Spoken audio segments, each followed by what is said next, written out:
अस्सलाम नाज़रीन, मैं हूं डॉक्टर मसूद परवेज़।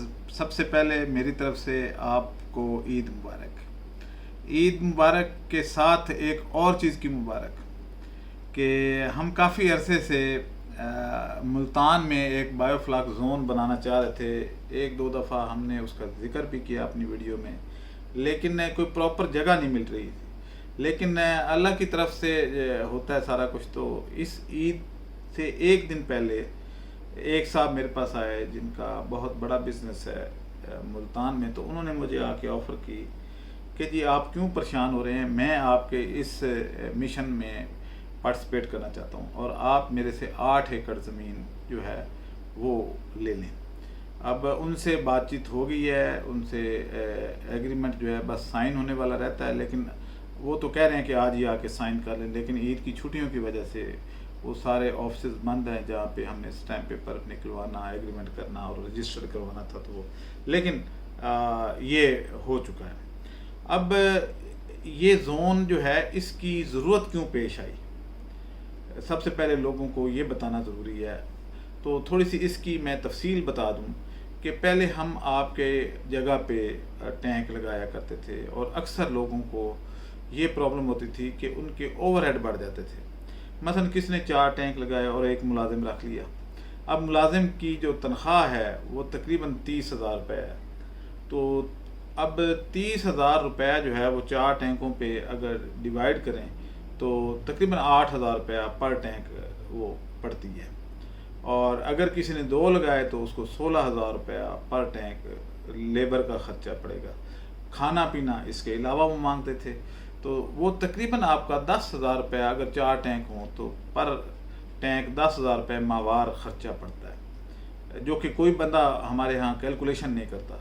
तो इसलिए वो बाद में जब प्रॉफिट कम होता है तो फिर वो कहते हैं जी कि वो तो हमें कुछ नहीं बचा जी, बहुत थोड़े बचे।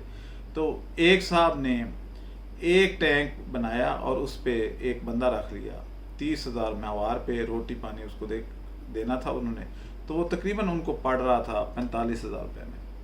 तो 45 को जब आप 6 महीने का टन्योर है तो 6 से ज़रब देंगे तो पता चलेगा जी कि आपका सारा प्रॉफिट तो लेबर ही ले गई।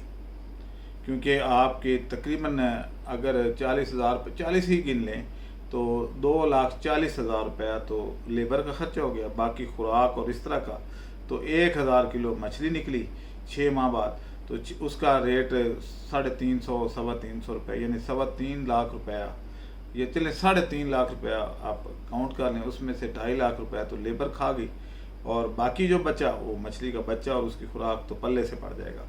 लेकिन अगर आप जोन में लगाते हैं तो आपके ज़िम्मे लेबर का ख़र्चा, ये बिजली का ख़र्चा, फिर पानी का ख़र्चा, फिर जगह की जो अरेंजमेंट करनी है वो, और दीगर अखराजात वेयर एंड टेयर, उससे आप मुबर्रा हो जाते हैं।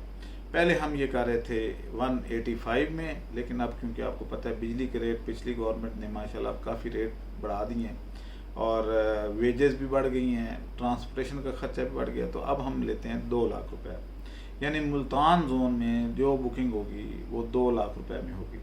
2 लाख रुपया पर टैंक आपको 6 माह के लिए हम लीज आउट कर देंगे। उसमें हम आपकी हेल्प ये करेंगे कि उधर एक सुपरवाइज़र भी हम अरेंज करेंगे और लेबर भी अरेंज कर देंगे, पानी भी हम प्रोवाइड कर देंगे, उसकी सफाई वगैरह बच्चा भी डाल देंगे, उसकी खुराक भी इसी में शामिल है। तो 6 माह बाद जब वो 3.5 लाख का, या चले मैं कहता हूँ बहुत कम रेट हो जाएगा, हालांकि इस साल रेट काफ़ी बढ़ेंगे क्योंकि हर चीज़ के रेट बढ़ चुके हैं। मुर्गी 800 से ऊपर चली गई है। तो क्या होगा कि आपका अगर 3.5 लाख रुपए की बजाय 3 लाख बचता है तो 2 लाख आप हमें दे चुके होंगे और कुछ नहीं आपने देना। तो 1 लाख रुपए का तो आपको प्रॉफिट है ना। तो ये चीज़ जो है वो और कोई नहीं कर सकता। अगर आप अपने घर पे 4 टैंक लगा लेते हैं तो बंदा तो फिर भी रखना है वही, फिर उसके लिए पानी का अरेंजमेंट भी करना है, ये सारा कुछ करना है आपने। तो ये जो मैंने मॉडल बनाया जिसमें कराची एक एग्जांपल है कि उसमें सैकड़ों टैंक जो है वो लगे हुए हैं और ऑपरेटिव हैं और मछली का साइज़ भी जाके देख सकते हैं, आप विज़िट भी कर सकते हैं। वहाँ पानी का अरेंजमेंट, ये वो लेबर सारा कुछ मौजूद है। तो वो जो है आपके लिए एक मशले राह है कि ये देखें जी एक कामयाब बिजनेस मॉडल। तो अब ये जो चीज़ है ये बाकी मेरे कुछ और कंपटीटर भी थे, उनमें से मार्केट में जितने लोग हैं उनमें से ज़्यादातर की तादाद जो है वो नमक हरामों की है, यानी वो कभी मेरे पास काम करते थे और फिर मेरे सामने दुकान बनाने की कोशिश की। तो वो लोग जो है उन्होंने उतना ही सीखा हुआ है जितना कि मैंने सिखाया हुआ है, उससे आगे वो कुछ नहीं सोच सकते। तो मेरा चैनल तो है ही साइंटिफिक और innovative channel, invention based channel. तो ये जो बिज़नेस मॉडल हमने दिया है, या तो पूरे आप यूट्यूब सर्च कर लें, पूरी जो है गूगल सर्च कर लें, कहीं भी सर्च कर लें, इस तरह का मॉडल पहले नहीं बना। ऑल्दो कि मैं कोई MBA या बिज़नेस ग्रेजुएट नहीं हूँ, ना ही इकोनॉमिक्स से तल्लक है, मैं तो एक डॉक्टर हूँ, लेकिन इस तरह की जो सोच है वो मैं लेके चला और अल्लाह ताला ने उसमें बरकत डाली। अब इसकी जो है 1 जुलाई से मुल्तान जोन की हम बुकिंग कर रहे हैं। इसमें जो सवाल आएगा वो ये आएगा जी कि क्या ये मछली जो अब डालेंगे जुलाई के एंड तक डलेगी, तो क्या ये दिसंबर तक सेल हो पाएगी? जी बिल्कुल हो पाएगी। कैसे हो पाएगी वो भी आपको बता देते हैं। हमारे पास अब मछली का सीड का स्टॉक मौजूद है, पहले नहीं हुआ करता था, तो अब मौजूद है। अब हम इसमें 4 इंच की मछली डालेंगे जो 1.5 से 2 माह की एज की होगी।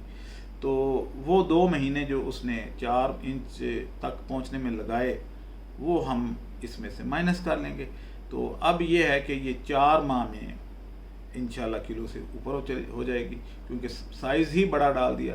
तो 4 इंच के बाद इसकी जो ग्रोथ है वो एकदम से तेज़ हो जाती है और फीड भी ये ज़्यादा खाती है।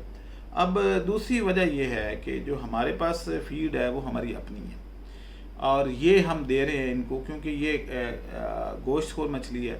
तो इसको हम जो फीड दे रहे हैं वो 72 प्रोटीन की दे रहे हैं। क्यों? उसकी वजह क्या है कि इस पे ये ग्रोथ बहुत अच्छी करती है, और हमारे लिए ये एक फैसिलिटी है कि हमने समुंदर की जो मखलूक है, यानी झींगे और इस तरह की चीज़ें, उनको ड्राई करके तो उसके अंदर कुछ फ़िश मील डाल के और कुछ उसमें जो मिनरल्स ऐड करके तो वो फीड हम इनको देते हैं। उससे यानी कोई इनऑर्गेनिक सोर्स हम नहीं दे रहे, क्योंकि हमारी मछली ने एक्सपोर्ट होना है, तो हम इसमें वो वाली चीज़ें जो पोल्ट्री फीड में डलती हैं वो इसमें नहीं डाल रहे। टोटली 100% ऑर्गेनिक, यानी जो झींगे या लॉबस्टर या मछली या दूसरे जो मखलूक है उसको हम ड्राई करके उसको पीसते हैं। फिर उनमें कुछ नमकियात जो नेचुरल हैं, जो समुंदर के पानी में होते हैं नॉर्मली, उससे कुछ एडिशनल, ताकि इनकी ग्रोथ अच्छी हो, इनकी हड्डियां जल्दी बने, तो वो हम ऐड करके तो इनको डालते हैं। इसमें कोई स्टेरॉइड, कोई एंटीबायोटिक कुछ नहीं है, कोई यूरिया कुछ ये वो कुछ नहीं है। तो ये एक हमें एडवांटेज है कराची का। और दूसरा ये है कि हमारा क्योंकि गवादर में भी एक छोटा सा सेटअप है, तो वहाँ से भी हमें जो है इस तरह की चीज़ें कराची पहुँच जाती हैं और हम उनको ड्राई करके तो ये इनकी फीड में डालते हैं। ये जो कि बाकी किसी के पास, पंजाब में ख़ास तौर पे किसी के पास ये सहूलत नहीं है। फिर वो उनको फार्मुलेट करना भी नहीं आता कि फ़ीड को फार्मुलेट कैसे किया जाता है। क्योंकि मैं MSc न्यूट्रिशन हूँ, मेरे हाथों से ये गुजरी है, और मुल्क की जो इस वक्त नामवर पोल्ट्री फीड मिलें हैं मैं उनकी फार्मुलेशन करता रहा हूँ, तो इसलिए मेरे लिए तो कोई मसला नहीं है। अच्छा, बाकी ये है कि इसमें और क्या बेनिफिट है, वो ये है कि इसकी सेल हम इकट्ठी करेंगे। जो बैच इस वक्त चल रहा है वो तकरीबन 4 इंच हमारे पास मछली खड़ी है, 5 इंच की, 6, 7 और 8 इंच तक की मछली मौजूद है। तो 8 इंच और 6 इंच वाली तो कुछ दिन पहले तैयार हो जाएगी, तो उसको हम अलहदा सेल करेंगे। लेकिन बाकी सारी जो हैं उनका इकट्ठा सौदा होगा, चाहे वो मुल्तान में है चाहे वो कराची में है। तो इस तरीके से एक एक्सपोर्टर के लिए भी अट्रैक्शन हो जाती है कि इतना बड़ा वॉल्यूम एक ही जगह से मिल रहा है। और मुल्तान से कराची क्योंकि नज़दीक है, कोई 400-450 किलोमीटर जो लाहौर से जाने में ज़्यादा पड़ते हैं वो बच जाते हैं। तो मुल्तान तक नॉर्मली जो एक्सपोर्टर है बड़े हंसी खुशी आ जाता है, तो इसलिए ये इसका एडवांटेज है। बाकी जो है इसमें एक और चीज़ भी है कि हम यहाँ पे पानी का ट्यूबवेल जो है वो लगवा चुके हैं इस जोन में। इस वीडियो के एंड पे आप उसकी एक झलक देखेंगे उस फार्म की चार दीवारी की, तो जिसमें आपको नज़र आएगा कि मेरी गाड़ी भी खड़ी है और हम वहाँ पे विज़िट कर रहे हैं। तो ये हमने आज ही उसको देखते ही मैंने फिर फाइनल कर दिया कि नहीं ये ठीक है। और क्योंकि वो बंदा भी विलिंग था और उसने पहले से बोरिंग का बंदोबस्त करा के तो सारा वो यानी टर्न की बेसिस पे वो हमें हैंड ओवर कर रहा है, तो हमारा टाइम बच जाएगा और हम इसी साल इसमें क्रॉप डाल के तो सेल कर सकेंगे। अब दूसरी बात ये है कि क्योंकि हम लोग फिले में आ रहे हैं तो हो सकता है हमारे फिले की जो सेल है वो इतनी ज़्यादा हो जाए, मुल्तान में भी हो जाए, कि हम एक्सपोर्ट का वॉल्यूम जो हम एक्सपोर्ट कर रहे हैं वो हमें ज़रूरत ही ना पड़े हम अपने मुल्क में। क्योंकि मैंने एक प्रोग्राम शुरू किया हुआ है कि बीफ छोड़ो मछली खाओ, बीफ छोड़ो मछली खाओ, 1000 में घर पे पाओ। तो बीफ का रेट भी 1000 से तो ज़्यादा है। तो अब अगर मछली साफ़ सुथरी जिसमें कोई अलाइशें ना हो, उसकी स्किन भी उतरी हुई हो, उसके कांटे भी ना हो, सबसे बड़ा मसला तो कांटों का होता है, तो कांटे भी ना हों और वो बिस्किट की तरह जैसे नगट्स होते हैं इस तरह अवेलेबल हो पैकेट में, और आप उसको सिंपली फ्राई करें, बल्कि फ्राई भी नहीं माइक्रोवेव में रखें, फ्राइंग की भी ज़रूरत नहीं, ऑयल की भी ज़रूरत नहीं है, क्योंकि इसके अंदर जो ऑयल है वो ख़ास तौर पे 40 साल की औरतों और मर्दों के लिए बहुत ज़रूरी है, क्योंकि इसमें natural source of vitamin A और डी मौजूद है और ओमेगा 3 जो है इसमें रिच हैं, यानी ए डी ई और के भी काफ़ी मिकदार में है, तो इसलिए ये ओमेगा विटामिन का गुड सोर्स है। और हमें अलहदा से जो हम कैप्सूल लेते हैं विटामिन डी के वो हमें लेने की ज़रूरत नहीं होगी। इसका जो ऑयल अंदर से निकलता है उसको ज़ाया मत कीजिएगा, उसको खाइएगा और टेस्ट कीजिएगा, वो बहुत ज़बरदस्त है। मैंने पहले भी जिक्र किया था कि उसको हर बंदा जो मेरे दफ्तर में आता है हम उसको फ़िश पेश करते हैं, तो कैमरे लगे हुए हैं, तो मैं जब कैमरे में देखता हूँ, वाशरूम जाता हूँ और वापसी पे देखता हूँ कैमरों में, तो वो उंगलियों से चाट रहे होते हैं। उनको तो नहीं पता होता कि मैं देख रहा हूँ, लेकिन वो इतना टेस्टी है। तो आज की ये बहुत बड़ी खुशखबरी है, यानी कराची के बाद अब मुल्तान में और फैसलाबाद में पहले से चल रहा है, तो ये जो मुल्तान जोन है हो सकता है ये कल को कराची से आगे निकल जाए, क्योंकि पंजाब के जो जनूबी पंजाब है पूरा एरिया, उसकी आबादी तो काफ़ी है और उनके पास कोई इस तरह की बिज़नेस अपॉर्चुनिटी नहीं थी, जिसकी वजह से हमें मुल्तान में बड़ी स्ट्रगल के साथ ये कर रहे थे कि कुछ जगह ऐसी मिले जो मोटरवे के करीब हो। तो ये मोटरवे से तकरीबन 7 किलोमीटर दूर है, तो रोड के करीब है, अप्रोच आसान है और मेरे लिए भी आसानी ये है कि मैं मोटरवे से जैसे ही उतरूँगा तो सीधा इस फार्म पे चल जाऊँगा। अब यहाँ पे रिहाइश भी बनी हुई है, तो इसलिए सुपरवाइज़र वगैरह और वो भी रिहाइश का बंदोबस्त भी मौजूद है। अब मुझे इजाज़त दें और इस वीडियो को एंड पे ज़रूर देखिएगा, और जिन जिन लोगों ने बुकिंग करवानी है तो हमारे दिए गए नंबरों पे रब्ता करके तो बुकिंग करवा सकते हैं। अल्लाह हाफ़िज़।